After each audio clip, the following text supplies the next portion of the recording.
This is the show that values time and puts God first. Appreciate everybody for showing up today. Whether you're watching live or you were checking back on YouTube, appreciate you guys as always. A lot to get to today. Will is stopping by. Tony is stopping by. It's going to be a fun show. Let's start with this. Momentum in the NFL playoffs, a little overrated. Not saying it doesn't help. Not saying it can't be a factor, but it's a little overrated. Consistency is different than momentum, right? So people are going to tell you the Jaguars are on an 8-game winning streak, and that plays a huge part into why they are considered one of the favorites in these playoffs. And the Jaguars have had a great season. I underrated them all year long, and I took that back and said, hey, look, I was wrong about the Jaguars. They are a great team. They are as live as anybody to make it out of the AFC. But I don't think that's because they're on an 8-game win streak. Consistency is different than momentum. Houston's defense, the reason why the people that are high on Houston, it's because consistently all season long, their defense has been great. The people that are high on the Broncos, consistently that defense all year, and they have home field advantage and how they've played. And they've won, and Denver has only lost 2 home games the last 2 years. Or 3 home games the last 2 years, I'm sorry. People that are high on New England, it's because consistently Drake May has been great all year. Consistency is different than momentum. The teams that are truly scary in the playoffs are the teams, in my opinion, that the coach can make a great game plan.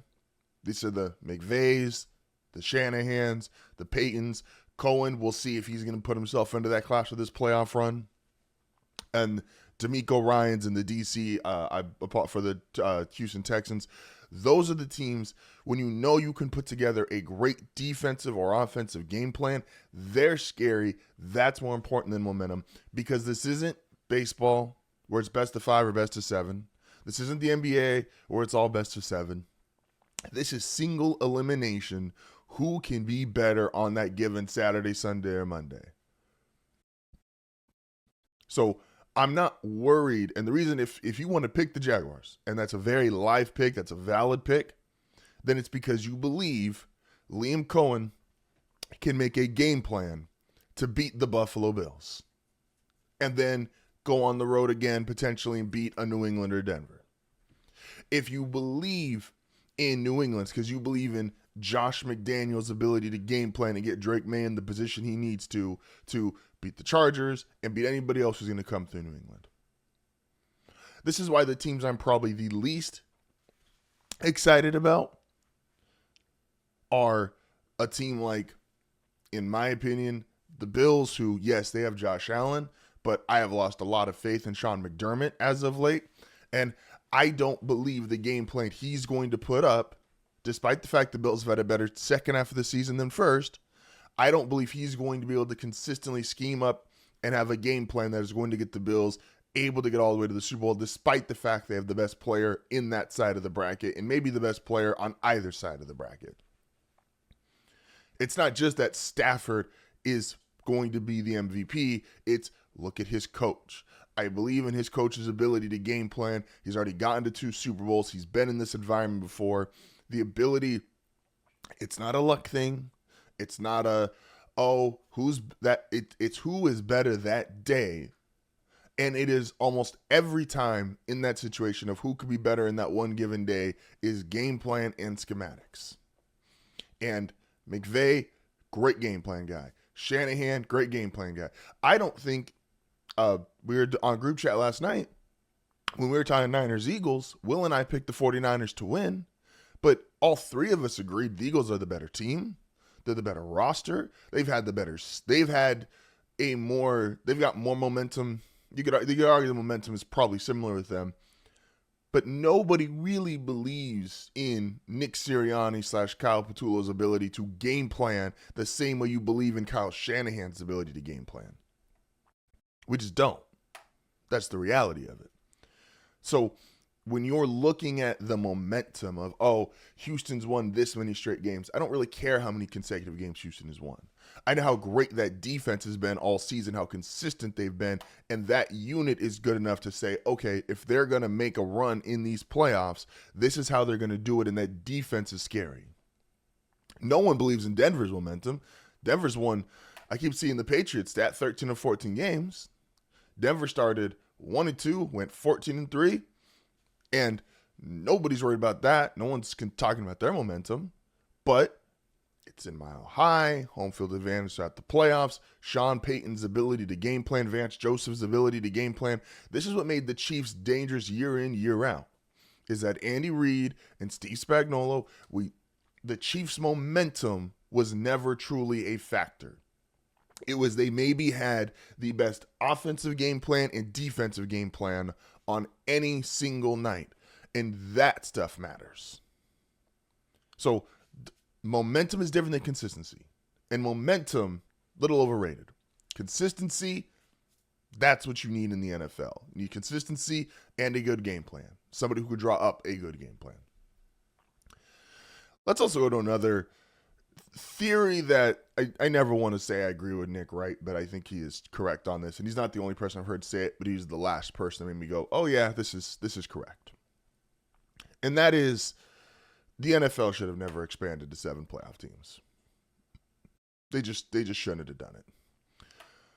The reality is the NFL was fine with 6 playoff teams on both sides of the conference. You'd never needed 7.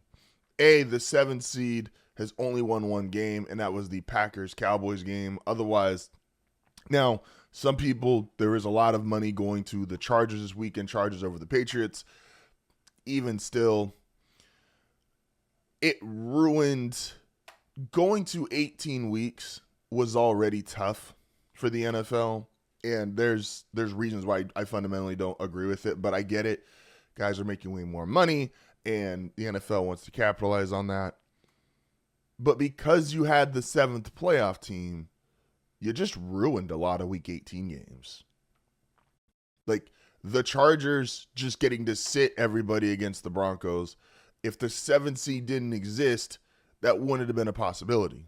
And that means that Charger-Bronco game, which was Denver was playing for the 1 seed, but it was a really vanilla game plan because the Chargers weren't playing a lot of guys. That game goes from to if the Chargers have to fight for the 6th seed because the 7 doesn't exist, that game's more exciting. It just is. The games, there was multiple games in Week 18 that, again, I could fundamentally disagree with Week 18 because of health reasons and player safety and stuff like that. But the reality is, for a product that the NFL is trying to put out, that was the 7th playoff team. Like, we don't need both. You don't need more games and more playoff teams because you need urgency. It's the whole reason why sports work. You need urgency.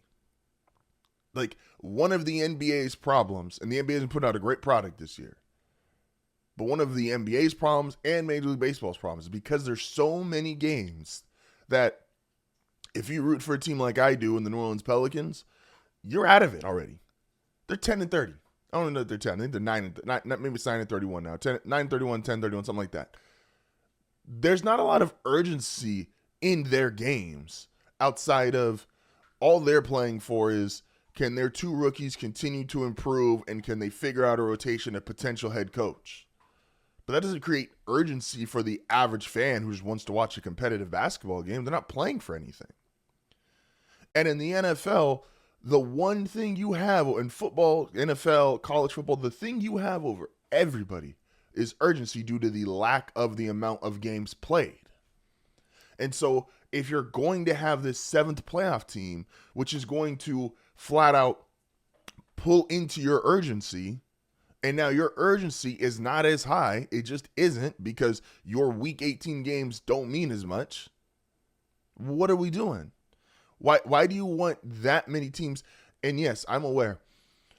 In some situations, yes, a Week 18 game, if there was we've had week 7, we've had 17 weeks and 6 playoff teams, and there still be those kind of situations. But it's reserved usually for the, oh, we've already clinched the 1 or the 2 seed and we have nothing to play for. So yes, and that will still exist. And that's fine because those teams have already eliminated the urgency if you're going to be a 1 or a 2 seed. You've already been great all year. You can rest if you want to rest guys, cool. But the 6th seed and the 7th seed having those same kind of privileges? And let's just be honest, there should be a good team that doesn't make it. Like, there just should be. Because I'm in the business of storylines and being entertaining, and a team that is so close to that playoff spot but doesn't just quite make it, that's a team that you look at in the offseason and go, oh, well, they were this close. What can they do to improve? Versus a guy who everyone acknowledges is a good coach. Everyone knows is a good coach. But Matt LaFleur has been a 7th seed every year post Aaron Rodgers, and he was a 7th seed 1 year with Rodgers. What does Matt LaFleur's coaching storyline look like if there's no 7th seed?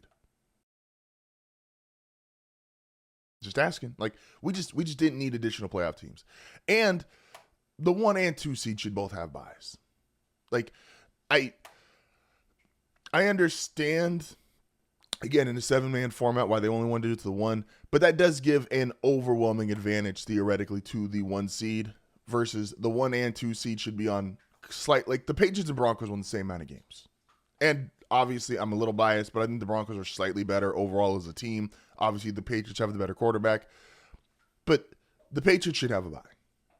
The Bears this year, and the NFC is so crowded, the Bears should have a bye. Like, giving only the 1 team the home field advantage creates an even more disproportionate edge for that 1 seed. I mean, if you want to be a part of one of the coolest, most unique communities, don't forget to like and subscribe.